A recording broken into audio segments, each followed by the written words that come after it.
Dios los bendiga muy, muy ricamente. Vamos a abrir nuestras Biblias en el libro de Hebreos, capítulo 9, si lo tiene allí. Hebreos, capítulo 9, vamos a compartir juntos la lectura. Porque el tabernáculo estaba dispuesto así.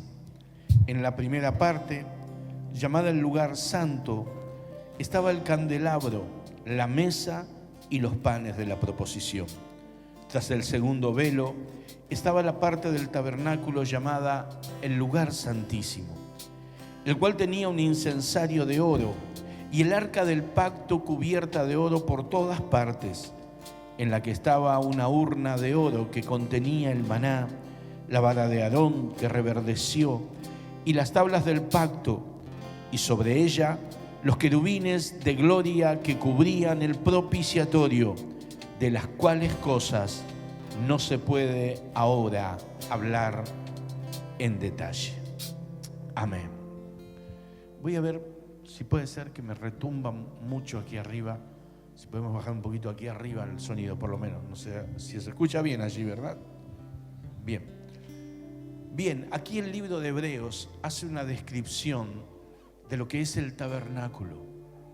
Está hablando de una carpa, para que usted lo entienda así, que Dios mandó a levantar a Israel cuando estaba en el desierto. El pueblo venía marchando por el desierto como si fuera así hoy, y Dios le dice: en el medio del pueblo vamos a poner una carpa. Esa carpa va a tener una división en el medio, será rectangular, con una división. Una parte de esa carpa será el lugar santo, lo llamarán lugar santo. Va a tener una mesa con unos panes, un candelabro que lo va a iluminar y un altar que representan las oraciones de los santos y la adoración. Y va a tener otro lugar que va a ser llamado lugar santísimo, que ahí va a habitar la gloria de Dios, y van a hacer un arca. Y ese arca va a ser una caja, un cajón de madera revestido en oro. Y ese arca va a tener con él o dentro de él 3 elementos. Esos elementos era una urna con maná, la comida que habían comido en el desierto. Iba a tener las tablas de la ley que Dios le había dado. Y iba a tener la vara de Aarón, que cuando se discutió sobre el liderazgo de Aarón, Dios hizo traer varas a cada príncipe de las tribus, cada jefe de las tribus de Israel, y ellos pusieron sus varas, las varas secas, y al otro día la vara que florecía era la que Dios estaba eligiendo, y fue la de Aarón. Entonces la vara de Aarón es llevada allí. Ahora, ese tabernáculo era el centro de la vida religiosa de Israel. Es como si hoy habláramos del templo. Nuestra vida religiosa es aquí. Tenemos nuestra vida en nuestra casa, nuestro tiempo con Dios, pero cuando queremos escuchar la palabra de Dios, cuando venimos, nos reunimos como templo, como pueblo, aquí en el templo.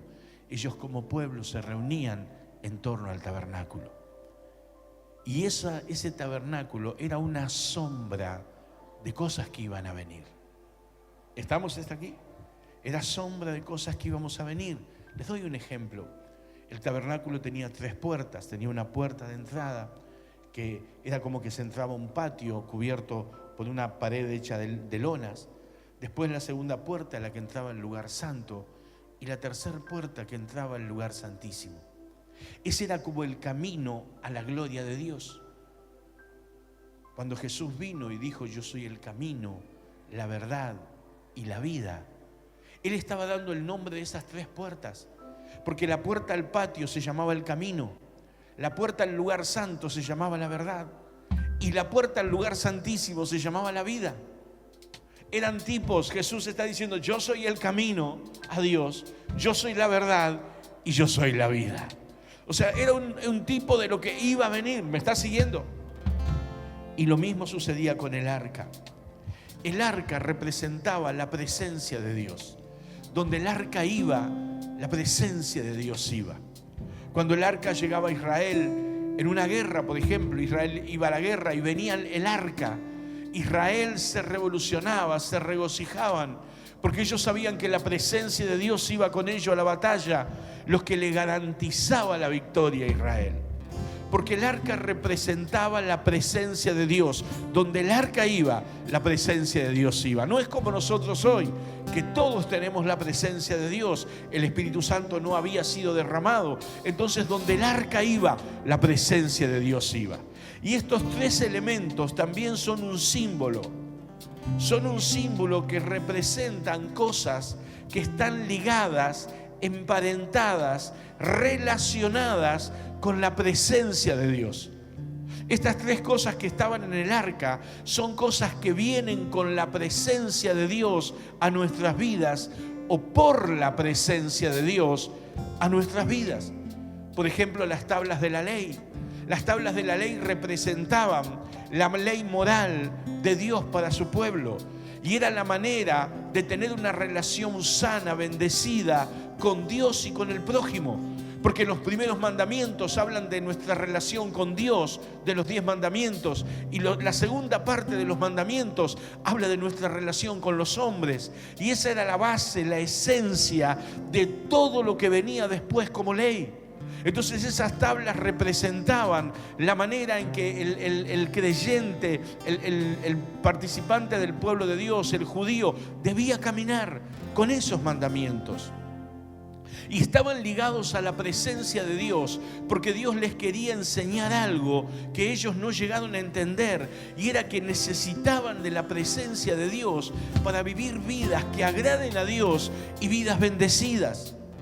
Yo quiero que me entienda esto. Yo no sé si usted ha intentado dejar cosas o cambiar cosas en su vida y quizás lo logra por un tiempo, pero después se da cuenta que vuelve a las mismas cosas de siempre.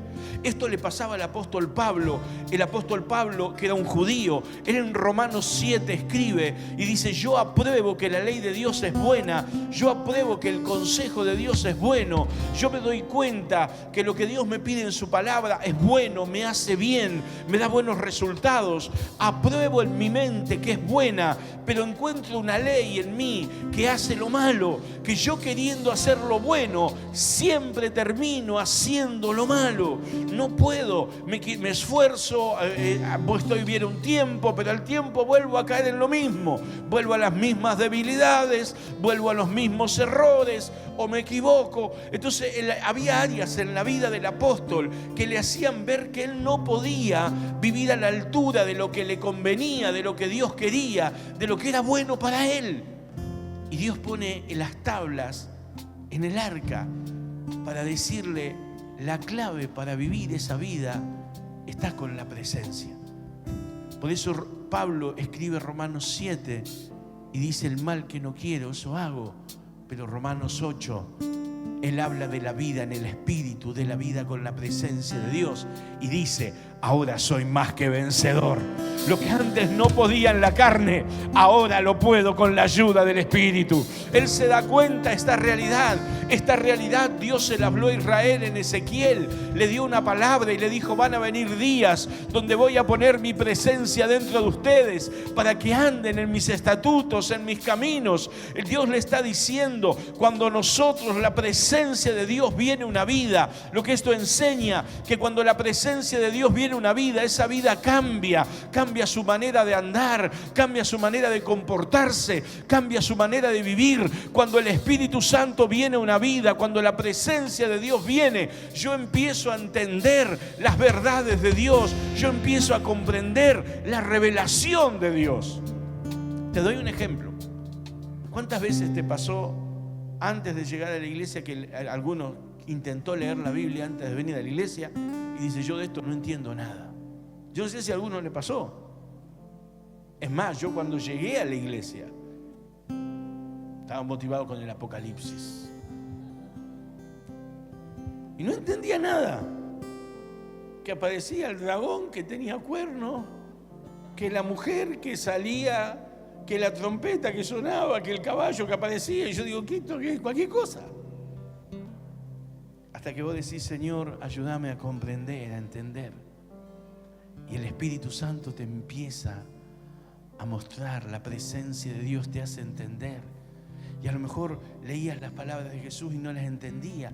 Y hoy mismo nos pasa que leemos un pasaje que lo leímos 30 veces, pero en la vez número 31 decimos: ah, era así. era de esta manera. Venimos a una prédica y decimos, era de esta manera. Es porque la presencia de Dios te hace entender. Y lo que aquí le está diciendo, le está enseñando Dios a Israel, que el vivir, el entender la presencia de Dios, depende de la presencia de Dios mismo. El entender las verdades de Dios. ¿Me está siguiendo? Eso era la ley. Es el Espíritu Santo el que nos hace vivir vidas diferentes. ¿Qué más tenía la vara de Aarón? ¿Qué significa? La vara de Aarón era una vara seca. Era un palo seco. Yo puedo hablar de eso. Yo tengo una salamandra en casa y hay que tirar madera seca.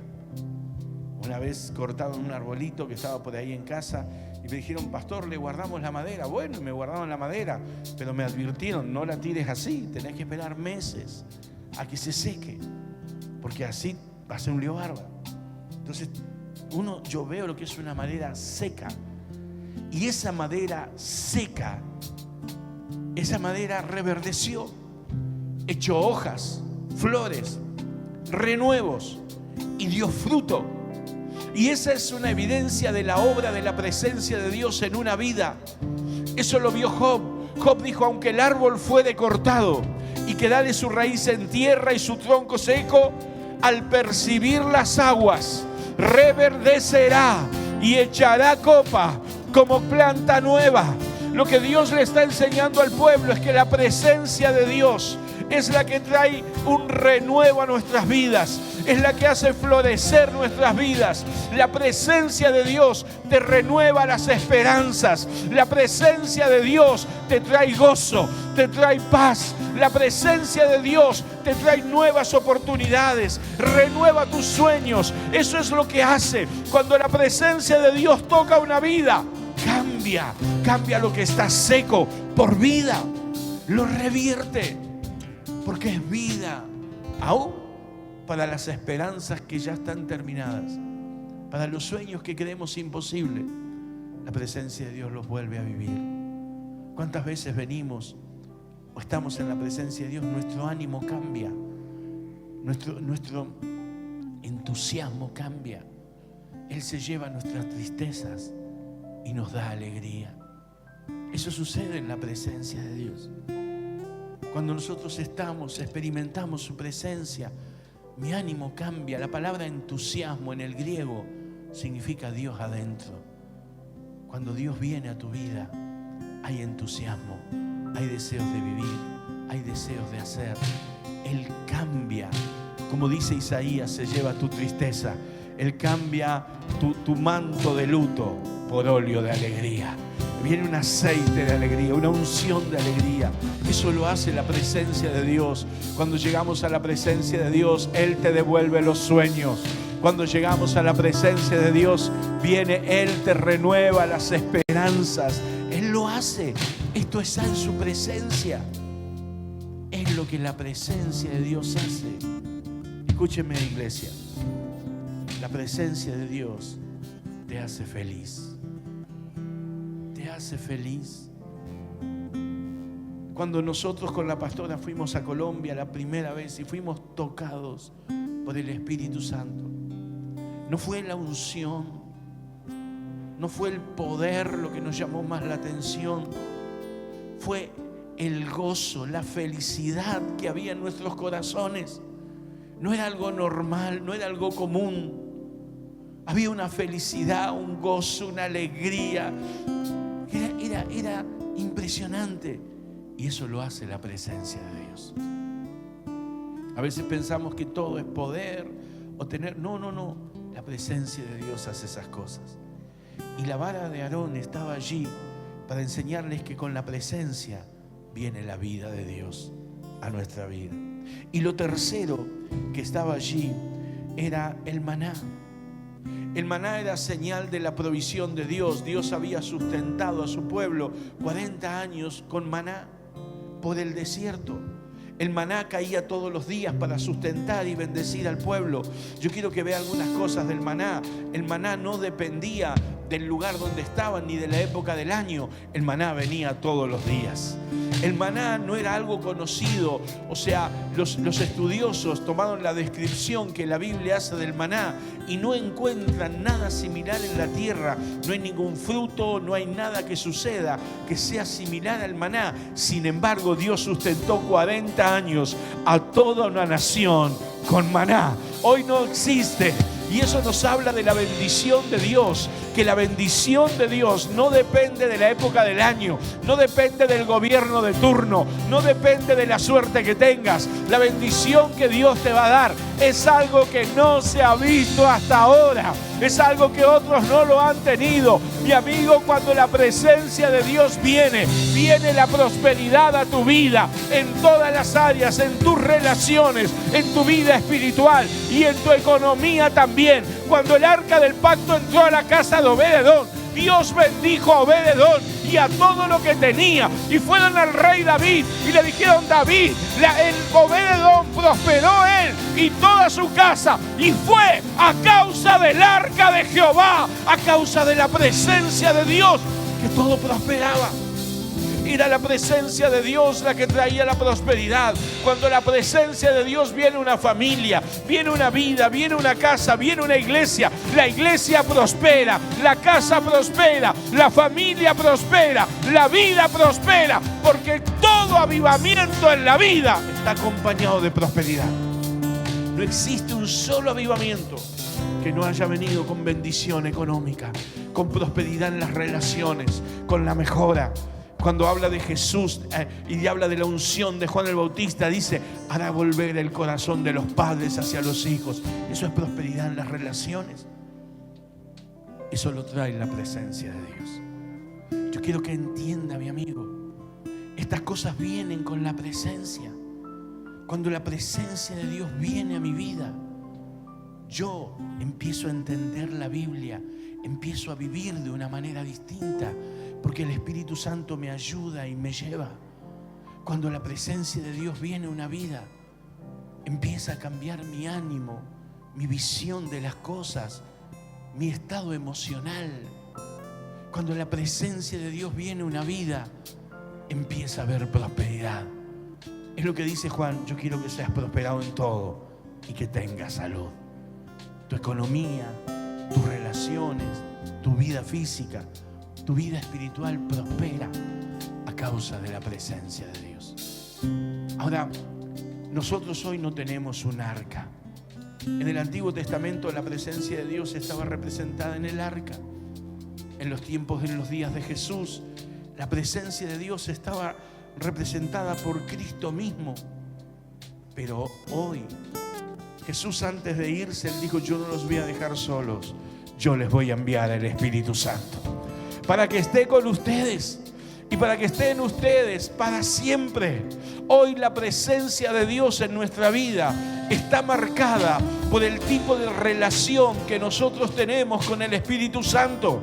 Porque hoy no es un arca, hoy no es una persona física. Hoy es la presencia de Dios a través del Espíritu Santo. Y la relación que yo tenga con el Espíritu Santo va a marcar esa manifestación de la presencia de Dios. ¿Me está siguiendo hasta acá? Estoy relatando. Les voy a predicar en un instante. Entonces, Señor, ¿cómo hago para tener esa presencia? ¿Cómo hago para experimentarla? Para que esa presencia de Dios, para que el Espíritu Santo pueda obrar en mi vida y ayudarme a vencer las cosas que tengo que vencer, ayudarme a cambiar, ayudarme a caminar en sus verdades. ¿Cómo hago para que el Espíritu Santo cambie mi interior, mis sentimientos, mis emociones, quite la tristeza, traiga el gozo, me haga feliz? ¿Cómo hago para experimentar, para traer y atraer esa bendición, esa prosperidad que el Espíritu tiene? Yo te voy a dar 2 claves que creo que tenemos que repasar, recordar y volver a experimentar. La primera clave es entender que el Espíritu Santo no es algo, es alguien. No es algo que sucede, Si bien nosotros hablamos de que el Espíritu Santo es derramado, si hablamos de que el Espíritu Santo trae el poder, si hablamos de que el Espíritu Santo es la gloria de Dios, pero el Espíritu Santo es mucho más que un poder, que una influencia, es mucho más que algo que es derramado. El Espíritu Santo es una persona, es alguien que está al lado mío todos los días de mi vida, en todo momento. Es alguien que nunca se va de mi lado. Es como si yo caminaría con una persona al lado mío continuamente, todos los días, en todo momento. Él va donde yo voy, Él está donde yo estoy, Él está continuamente a mi lado. Es una persona. Yo tengo que entender esto. Esto se nos abrió los ojos una vez en Colombia. Esto empezó a amanecer en nuestra vida. Nosotros hablábamos tanto de la unción, o hablábamos de cosas así, que uno no se da cuenta y ve al Espíritu Santo más como una influencia, como un poder, como algo que cae, pero no como alguien que camina conmigo. Y si Él camina conmigo, el Espíritu Santo está para que yo hable con Él, para que pedirle que me guíe, que me ayude, que me fortalezca, que me muestre, que me enseñe. ¿Sabes una cosa? Cuando Adán estaba en el Edén, dice la Biblia que Dios todos los días a la tarde iba a hablar con él y caminaba con Adán en el huerto. Y cuando caminaba con Adán en el huerto, le enseñaba que el comino se trataba de esta manera, que el eneldo se plantaba y se cosechaba de esta manera. Dios le instruía, dice Isaías. Hablaba, tenía una relación con el Espíritu, tenía una relación con Dios. Y eso es lo que Dios quiere con nosotros, una relación. Es una persona con la que puedo hablar, es una persona a la que puedo entristecer. Sabemos que el Espíritu Santo se entristece cuando nosotros hacemos cosas que no nos convienen, que no están bien. Él se entristece.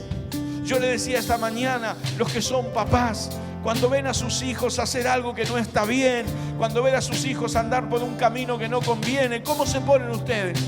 No se entristecen porque dicen: mi hijo está yendo por caminos que no convienen. Yo sé que le pueden pasar cosas negativas, yo sé que puede tener consecuencias desagradables. O lo miran y dicen: qué lástima, cómo no se da cuenta, mira lo que se está perdiendo por hacer esto, lo otro, aquello. Y de la misma manera el Espíritu Santo se entristece cuando nosotros andamos por caminos que no convienen, cuando hacemos lo que sabemos que no nos conviene, que a Dios no le agrada. Él se entristece por lo que nosotros perdemos, por lo que nosotros nos privamos. Él se entristece porque no quiere que nos pasen cosas negativas, cosas malas. Yo puedo entristecerlo, yo puedo ignorarlo, yo puedo estar con una persona, ignorarla, no hablarle, no dirigirle la palabra.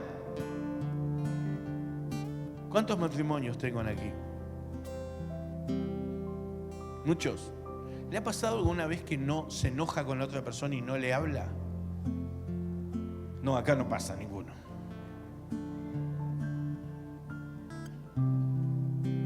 Usted lo ignora, no le habla. Yo sé que acá no ha pasado. En ninguno de los tres el soltero queda excluido. Lo ignoramos, no lo escuchamos. Ahora, sin estar enojados, a veces con el Espíritu Santo hacemos lo mismo. Cuando no le dirigimos la palabra, cuando venimos aquí en la iglesia y recibimos de Él su toque, hasta un milagro, pero en la semana no tenemos cercanía con Él, no hablamos con Él, no oramos.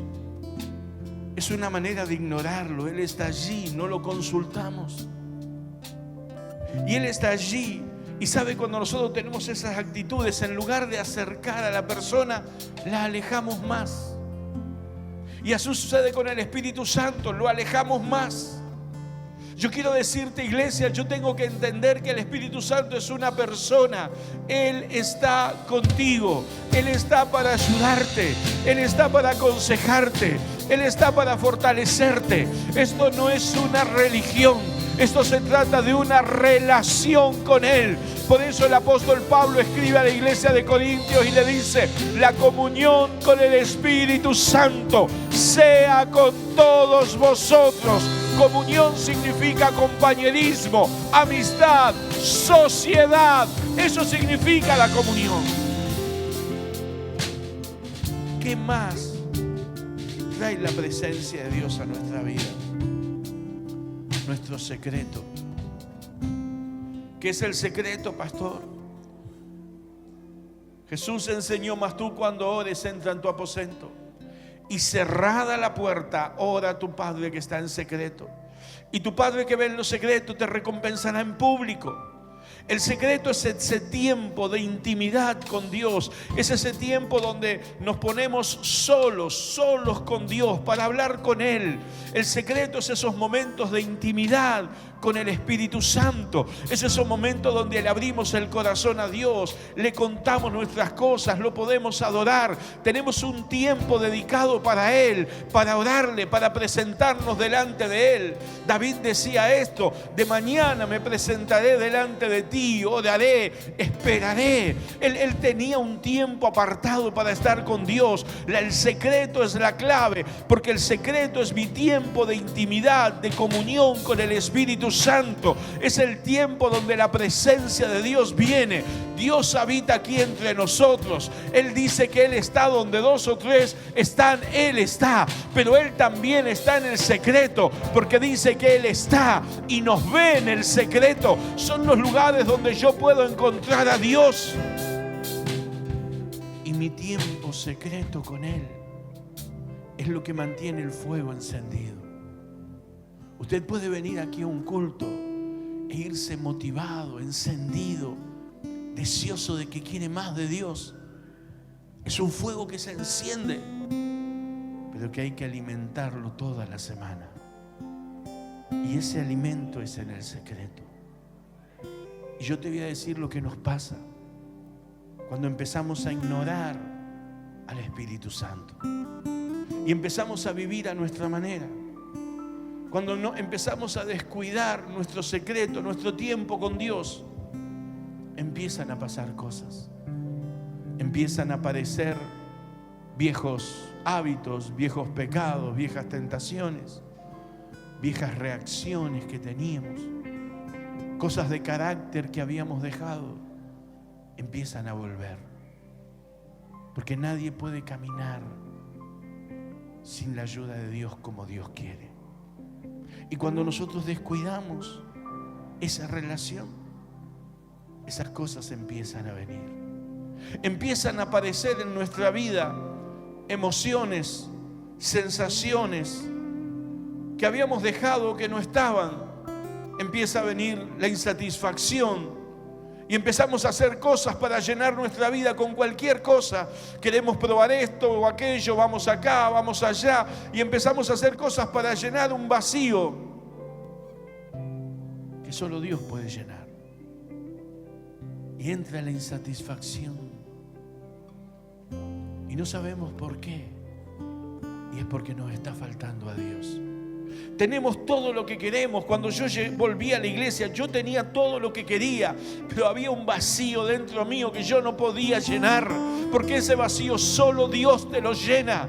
Y cuando nosotros nos alejamos de la presencia, cuando no tenemos esa comunión, aparece eso, aparece la tristeza, aparece el desánimo, aparece la desesperanza. Empezamos a ver las cosas de otra manera, no vemos salida, no vemos respuesta, empezamos a creer de manera negativa, porque nos estamos alejando de las cosas que la presencia de Dios nos da. La economía se estanca, la economía se paraliza, la bendición se empieza a apartar de nosotros. Y claro, el enemigo es astuto, porque esto no es un caer, es un deslizarse. Él te hace ver que todos están en lo mismo, y la situación económica, y que esto, y que lo otro, y porque aquel te hizo esto, y porque el otro, y porque aquello. Pero la realidad es que mi vida no es la misma, empieza a decaer. ¿Por qué? Porque lo que estoy perdiendo es la relación con la presencia de Dios. Estoy dejando el secreto, estoy dejando de de lado al Espíritu Santo en mi vida. Estoy caminando en mis propios caminos. Y eso se empieza a ver reflejado en mis realidades. Y si yo, iglesia, vengo hoy y te digo, ¿cómo andás? Vos me vas a decir, ando bien. ¿Cómo está tu vida espiritual? Está bien. Y yo le decía esta mañana a los hermanos, eso pasó en el libro de Ageo. En el libro de Ageo ellos decían, no llegó el tiempo que la casa de Dios sea edificada. Ellos disfrazaron de espiritual su respuesta. Miren la respuesta. No es el tiempo de que edifiquemos la casa de Dios. No necesitamos el altar, no necesitamos los sacrificios. No es el tiempo. La disfrazaron de espiritualidad. Y Dios le dice, muchachos, si ustedes dicen que no es el tiempo, mediten en los caminos, porque están sembrando poco y están cosechando, están sembrando mucho y están cosechando poco. Están insatisfechos, se visten y no se calientan, comen y no se sacian. Mediten en los caminos. Fíjense los resultados, porque no es como ustedes dicen. Y a veces yo puedo decirte a vos porque me ha pasado a mí. ¿Cómo estás, pastor? Estoy bien. Pero en mi casa salta algo que no tiene que saltar. Una contestación, un carácter, una forma de expresión. Pero empiezo a sentirme insatisfecho. Y empiezo a buscar, como dice la Biblia, cisternas rotas que no retienen agua. Y empiezo a demandar de otros o a pedir de otros o a buscar. Empiezo a ver que las cosas se me traban y no salen. Entonces, cuando esas cosas te pasan, medita sobre vuestros caminos. Medita sobre cómo estás viviendo. Medita cómo está tu tiempo con Dios, tu relación con Él. Porque fue Dios claro, con la presencia viene el andar distinto. Con la presencia viene la vida. Reverdece todo, todo es renovado. Con la presencia viene la prosperidad, el sustento de Dios. Y no depende del externo, no depende de otras personas. Y yo vine a decirte, iglesia, vienen días donde Dios nos está llamando al secreto, donde Dios nos está volviendo a llamar esos tiempos de intimidad con Él, de búsqueda.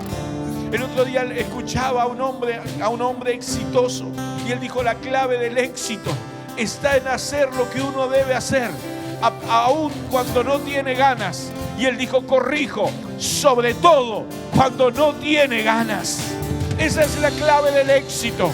La clave del éxito de esta casa se llama secreto con Dios. Se llama presencia de Dios. Se llama nuestra relación con Él. No es un pastor, no es un ministerio, no es una persona. El éxito de esta casa está en nuestro tiempo con Dios. Está en nuestra relación con Él. Eso fue lo que nos trajo hasta aquí.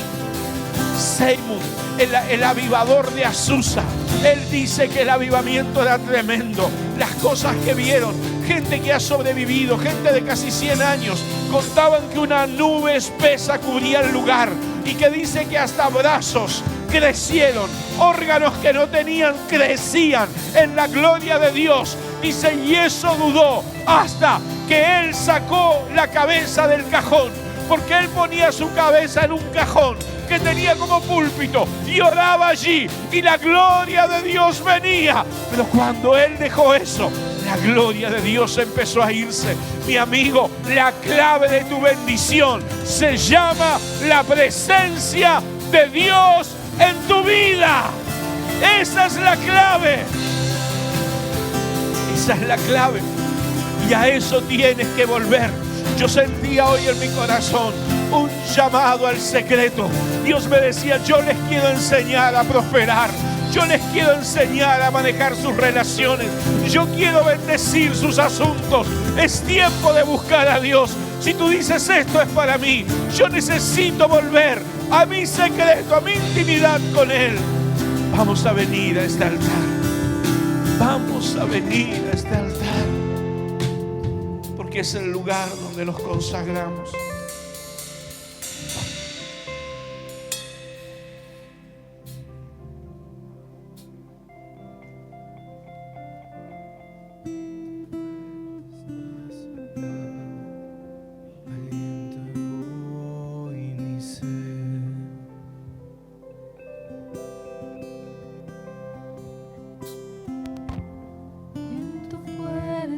está soplando, alienta hoy mi ser. Dios me mostraba a mucha gente. No me mostraba rostros, quiero aclarar. Pero Dios me hablaba de que había muchos que están luchando por vivir de una manera distinta. Y que no están pudiendo porque lo están haciendo en sus fuerzas. Y no está mal tu esfuerzo, quiero decírtelo. Lo que está mal es que no busques que Él te bendiga, te dé la gracia para vivir de una manera distinta. Y que cuando la tentación o la carne quiere volver a aflorar, tú puedas ir a la presencia de Dios y buscar allí la fortaleza, el socorro que necesitas. Muchos a veces no sabemos el camino y lo que necesitamos es ir al lugar secreto y decirle: Espíritu Santo, enséñame a prosperar. Enséñame a manejar mis asuntos porque no sé cómo hacerlo. No sé cómo cambiar lo que estoy viviendo. Enséñame. Ir con una actitud y el Espíritu Santo te va a hablar. Te va a hablar en el secreto, te va a hablar en una prédica, pero te va a hablar. Él te va a enseñar cómo hacerlo. La iglesia tiene que volver a eso. A buscar, a experimentar la presencia, a buscar la unción, a pedirle que el fuego venga. Necesitamos volver a nuestro secreto con Dios, a nuestro tiempo con Dios.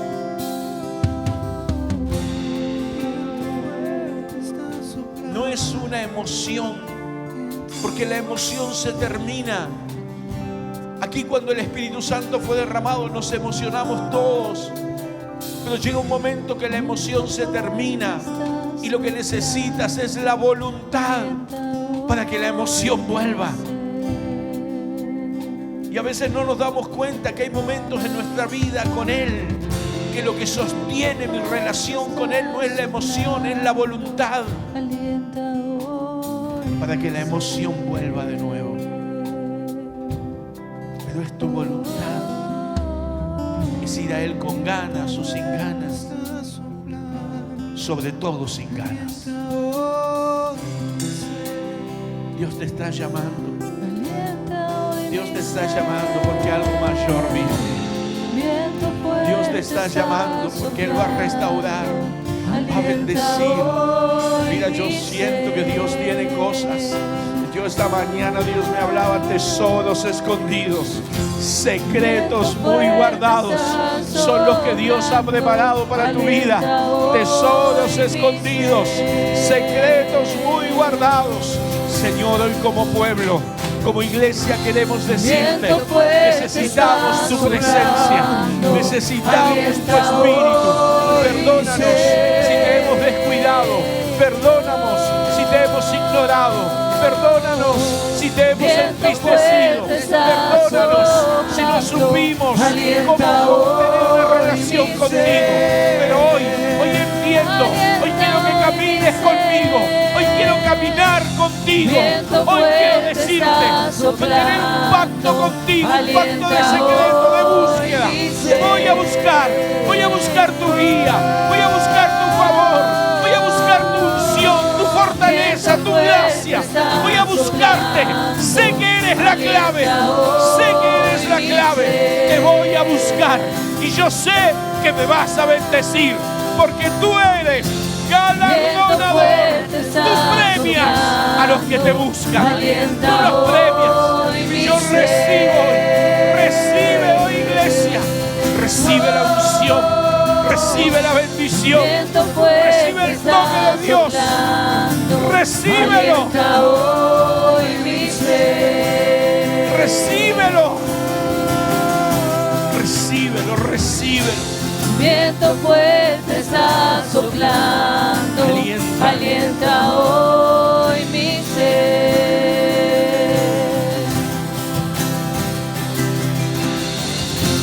Viento fuerte está soplando. Alienta hoy mi ser. Viento fuerte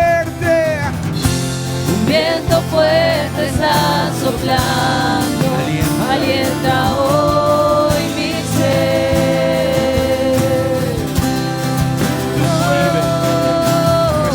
Recibe. Viento fuerte está soplando, alienta hoy mi ser. Secretos muy guardados, los tesoros escondidos. Es tiempo de volver a tu tiempo con Dios. Oseas dice, desde allí en el secreto, Dios va a cambiar tu valle de Acor por puerta de esperanza. Dios va a cambiar tu valle de confusión, de prueba, con una gran victoria. Allí dice Dios, llenaré sus viñas, tu prosperidad, tu unción viene en el secreto. En ese tiempo con Dios, allí dice Dios, allí haré pacto con Él. En esos tiempos de intimidad es donde Dios te habla, hace pacto contigo. Allí Dios te está llamando, allí Dios te está llamando. Hay una unción ahora, Dios te está llamando, Dios te está llamando al secreto, Dios te está llamando a estar con Él. Recíbelo, ese es el llamado de esta noche, el secreto, el llamado de volver a la intimidad con Él. Recíbelo, recíbelo.